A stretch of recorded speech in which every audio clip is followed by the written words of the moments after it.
sur ça. Là, j'ai l'impression que je parle. Tu penses juste à Michel. C'est un peu embêtant. L'interaction n'est pas là. Eh bien, merci d'être venu pour cette commémoration du 12 novembre qui, pour moi, me fait encore plus penser aux 10 ans du Bataclan parce qu'on a cette date du 13 novembre où tout le monde sait ce qu'on fait, les communistes le sait aussi parce qu'on préparait le premier repas bio et on ne savait pas trop ce qu'on allait faire. Et vraiment, ces 10 ans, ça a marqué, enfin, cet attentat a marqué tout le monde. Et on se dit qu'on n'est pas à l'abri, que ça recommence ailleurs.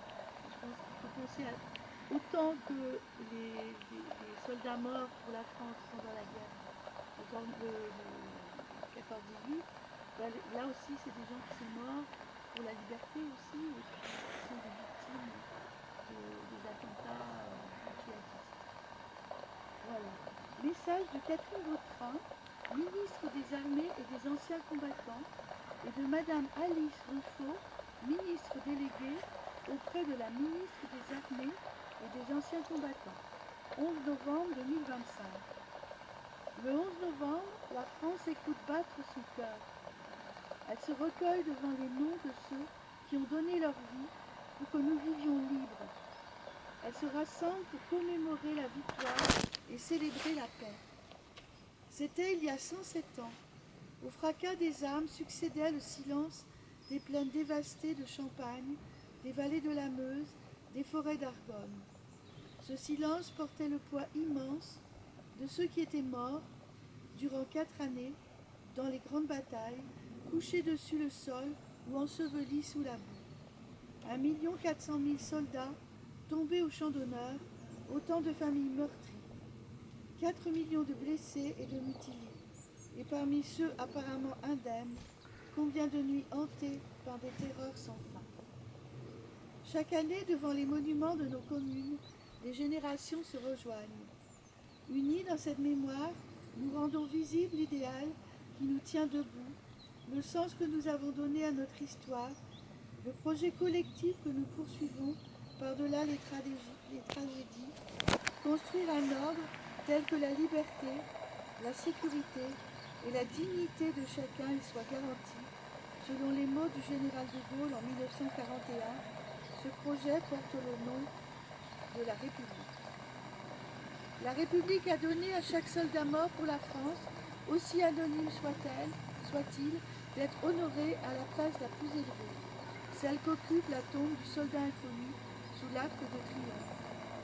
En lui s'incarne le sacrifice de tous les morts pour la France, d'hier et d'aujourd'hui, jusqu'à ceux qui, loin de chez eux, sont tombés en Indochine, en Algérie, dans les Balkans, en Afrique, en Afghanistan, au Levant.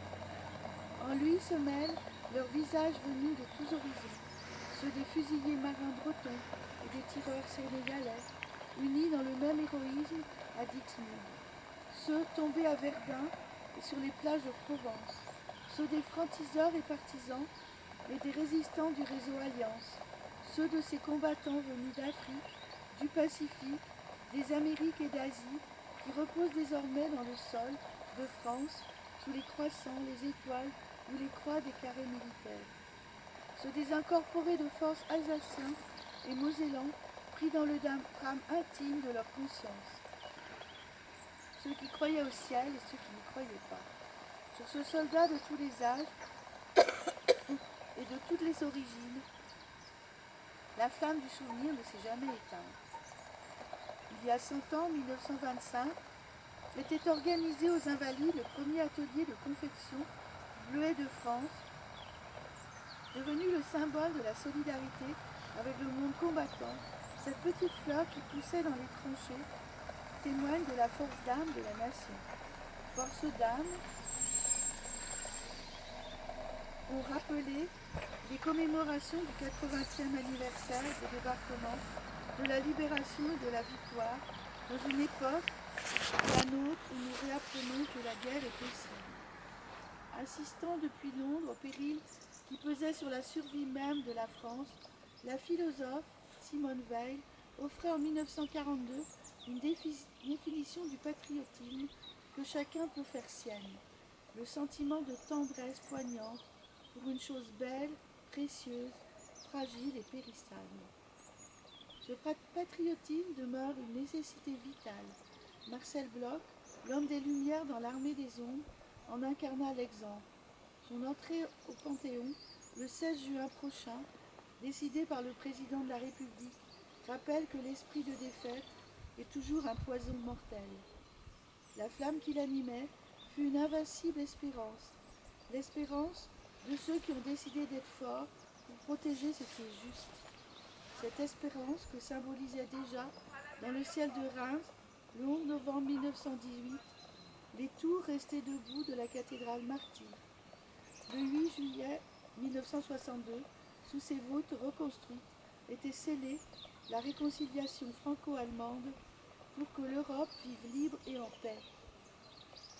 Car là sera toujours l'espérance de la France, fidèle au sacrifice de ses anciens, à ses valeurs et à ses promesses, consciente de sa vocation universelle au service de la paix.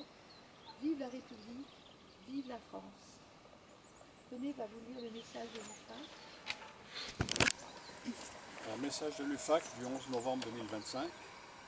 Aujourd'hui, nous commémorons dans toutes les villes et tous les villages de France la signature à Rethonde de l'armistice mettant fin à la guerre de 14-18. Après le conflit, partout ou presque partout, ont été érigés des monuments aux morts ou des stèles commémoratives, véritables sentinelles de la mémoire qui nous rappellent les sacrifices et les souffrances endurées par nos aînés. En outre, la nation a décidé d'honorer un soldat symbole de tous les morts pour la France. Ainsi, le 11 novembre 1920, le corps d'un soldat français inconnu, tombé au champ d'honneur au cours de la Première Guerre mondiale, est solennellement honoré sous l'Arc de Triomphe, puis y est inhumé en 1921.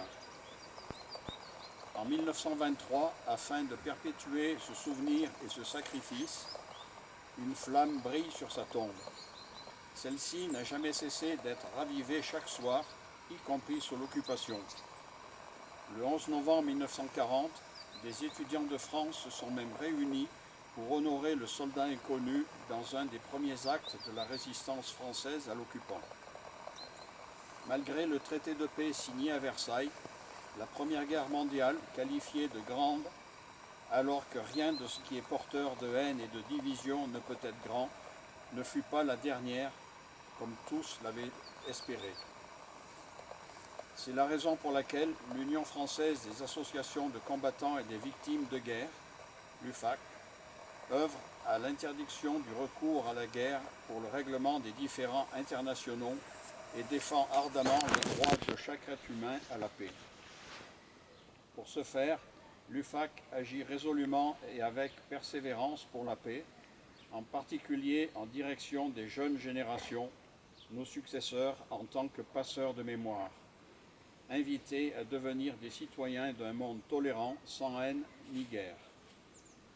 Dans ce monde incertain, il faut rester conscient de la fragilité de la paix et de la nécessité d'unir toutes les bonnes volontés pour la faire perdurer.